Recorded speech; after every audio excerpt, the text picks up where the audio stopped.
So it feels like the world is ending on the plains. It is the loveliest village on the plains, but things are not lovely right now.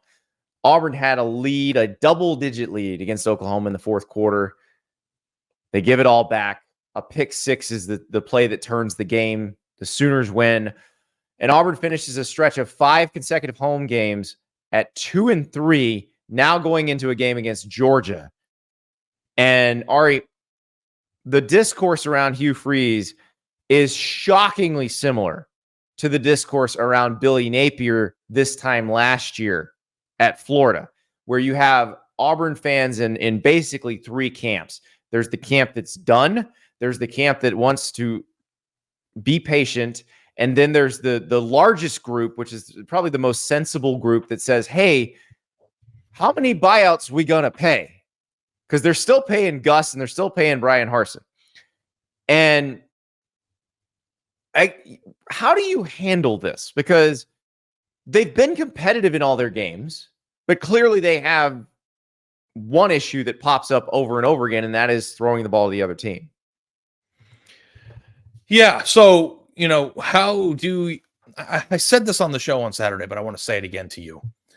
The thing that is difficult about Auburn is that you cannot continue to get mad at your coach because the same thing that it cannot be changed exists every week. Like, they don't have elite level quarterback play. That is a fact. I don't think that Bear Bryant could come back and get this team going. That was a terrible coach that popped into my head, by the way. Yeah, I was going to say not the biggest offensive innovator. I mean, Lavelle Edwards, maybe, and where he coached too. Who could we go with? I don't care if Vince Lombardi. John Heisman coached Auburn. Yeah, I just don't like. You see what I'm saying though? Like, you can't. It's just insane to me to continue to relitigate a thing that's not changing. Like, it is what it is. So the thing that was different about Hugh Freeze did not go into the portal and get a quarterback, which that was a huge mistake. That problem has been made already. It has been a huge mistake, but you can't watch a game on Saturday and just go Peyton Thorne threw a pick six. Like, the problem existed before the pick six and the problem existed after the pick. Like, nothing changed. That was just a symptom of the problem we already know is there. It'd be like, having an ailment, and then every time you break out from that ailment, you get mad that you're broken out. Like, that's what happens. And you can't fix that. Now, I think Hugh Freeze will fix that, but he's got to survive this season. And so I put a post on the Auburn Live message boards about this because I watched it happen with Billy Napier at Florida.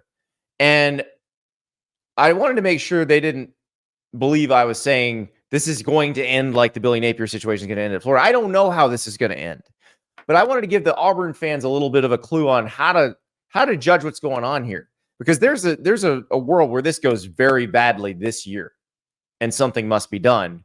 There's also a world where things do get better eventually. And I think they're all hoping for the world where things do get better, because I don't get the sense that they want to deal with this again so soon after dealing with Brian Harsin. So here's what you got to watch for. Like, stinker games. And the problem is, at Georgia, at Missouri, at Kentucky, like, there's a high probability for stinkers there. Now, like, if you get housed by Georgia in Athens, I don't know that that's necessarily the end of the world, because that was probably going to happen anyway. But you should be competitive against Missouri. You should be competitive against Kentucky. You should beat Vanderbilt. Like, all of those things should happen. Watch out for stinkers, because I think with Florida last year, that Kentucky game in Lexington was a very big warning sign that probably went unheeded. The other thing to watch is the high school recruiting class, because right now Auburn is recruiting very well for the class of 2025. They went on a nice little heater in the last few months, and so watch that, because last year by this time last year, it was kind of falling apart at Florida. In the summer, Florida had one of the best recruiting classes for the class of 2024 of anybody, but it got progressively worse as teams kind of stripped away the meat of that class. I think the Florida fans got all hung up on DJ Lagway, the quarterback, but teams like Auburn stripped away some of their better commitments in that class, and by December, it was not a great class. Auburn's is in On3 industry rankings right now is number 5. If it stays there, if you've got a top 8, top 5 class, you're probably okay. Like, it's probably gonna be okay. Because I don't think Hugh Freeze is gonna make the same mistake again. Like, here's the thing. He balked at the price tag on a transfer quarterback. He's like, I'm not paying $1.5 million for a transfer quarterback. It's not your money. It's the Auburn donors' money. Or if revenue sharing comes in, it'll be the Auburn Athletic Department's money. But $1.5 million or maybe 1.75 next year, if the inflation keeps going the way it is a lot cheaper than a buyout. So it's not Hugh Freeze's job to police the market price of transfer quarterbacks. It doesn't matter if he thinks it's too expensive. It matters if he thinks, is this the person better than who I have on my roster? Yeah, well, that's the thing. It's like, as you're going down the schedule, it's like, well, don't lose this game or watch out for the stinkers. And it's like, I think that this season, Auburn, I thought, look, actually fairly functional against Oklahoma for 3 quarters until the problem persisted. But Peyton Thorne's numbers, other than the interception, were outstanding. Yeah, they played a pretty good offensive game, but now that they're in this position where the losses on their schedule have already not met the standard that Auburn is hoping for, I think that the thing that you hope for, and if I were an Auburn fan, the thing that I would be paying attention to, Andy, is how does Hugh Freeze attack the assembly of his roster to fix what's going on here? I don't think he's going to fix it from coaching. I don't think he's going to fix it by hoping that things get better this season. The thing that you want as a response out of Auburn to this is, go get the quarterback. You learn from your mistake. That's not going to happen again. I want to see him coach this a little better too. I said it last week. We were talking about the Sharon Moore situation in Michigan and how Sharon Moore took a completely non-functional offense that was throwing the ball to the other team too much and figured out a way to make it passable. Well, passable is definitely the wrong word because they can't pass at all, but they can win games. They've now beaten USC and Minnesota that, with an ugly offense, but that is what they had to do to win.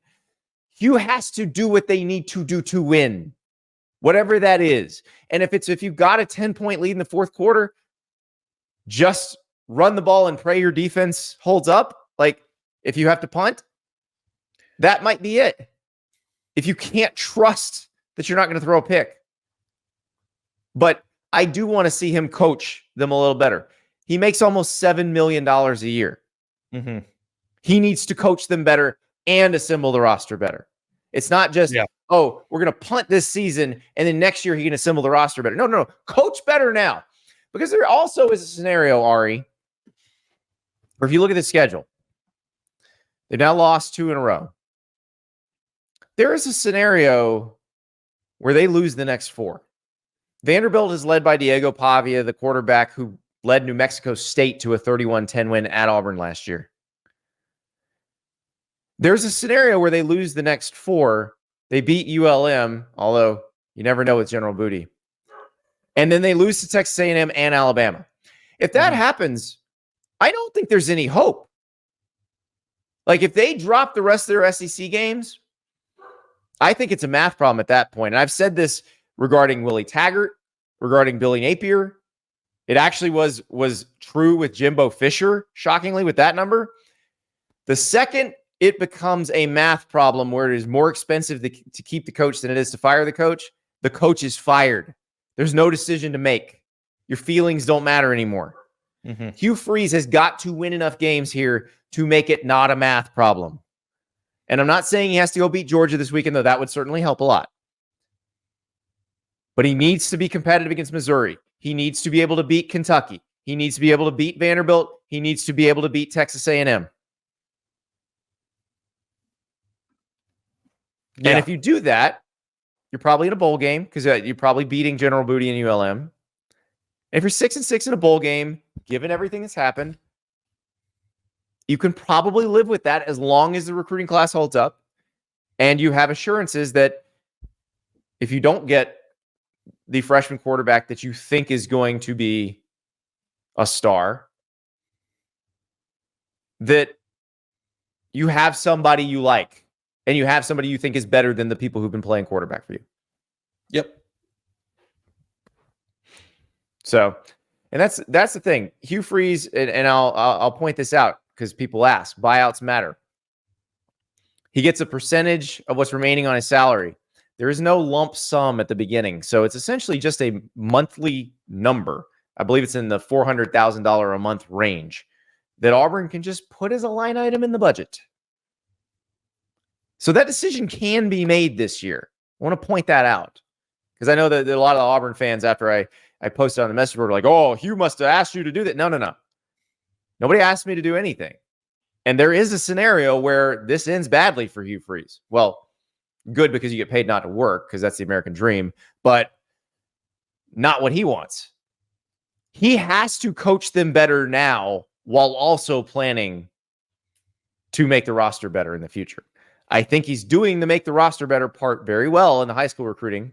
Ari, do we think he's learned his lesson on the transfer quarterback situation? Yeah, I mean, like the fundamental difference, I guess, between you, me, and maybe all the fans is that, like, at the end of the year, if they win a few extra games against teams that are blah on their schedule, I don't know if that makes me feel that much different. You know what I mean? What makes me feel different is, well, Missouri's not blah. Kentucky's not blah. Texas A&M's not blah. No, I know, but I'm saying, like, you know, yeah, they have to go beat Texas A&M. It's like, do they? Like, I don't know. Does that really change anything? I would like to see them beat some teams like that. I think you gotta see some proof of concept. Yeah. I mean, absolutely. They could have beaten Oklahoma on Saturday too. But my number one thing is there are a lot of stubborn coaches out there that will see something go awry and then do the thing again that caused the things to go awry. And that drives me absolutely insane. I cannot imagine what Hugh Freeze was thinking when they decided to, you know, play it slow in the portal when it came to the quarterback position. I don't know how somebody who was hired to fix the talent problem there did not recognize that they had a quarterback problem. That to me is dumbfounding. But what would be the most infuriating thing is if he does it again. That's the thing. Yeah, but let's remember the Deuce Knight of it all, because a month ago we were assuming Deuce Knight was going to flip from Notre Dame to Auburn. Well, Deuce Knight has made a bunch of visits to Auburn this season, and maybe Deuce Knight's the guy, but that's a lot to put on a freshman, and suddenly that feels a lot like DJ Lagway and Billy Napier. But he was there on Saturday watching Auburn lose again. Now, you and I have both covered a lot of recruiting. We know that can be spun various ways. Well, if we had you, son, we wouldn't have lost. It's a very powerful recruiting tool. So I'm not saying that him watching them lose keeps him committed to Notre Dame. But I think Notre Dame's also throwing probably the same lines at him. Although they do have CJ Carr sitting there potentially ready to be their starter of the future. So perhaps that's how he plans to attack it. And it's not going to be through the portal. But I imagine you also take a portal QB just in case, because it's not your money. I will reiterate that again. Not your money. If somebody, it's like, you might be too young for this. You ever see the movie Brewster's Millions? No, I've never even heard of that. Richard Pryor, great movie. Guy inherits a bunch of money, but the catch is to get it, he has to spend it all. And he can't keep anything. It's basically trying to encourage him to give it all away, to be a better person. And this is Hugh Freeze. Like, you're Richard Pryor in Brewster's Millions.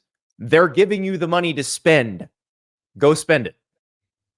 Even if you get Deuce, like even if Deuce flips and you sign Deuce in December, go get a quarterback in the portal anyway, just in case you run into this again. Yeah, you just can't be in a situation next year where you don't have a quarterback, period.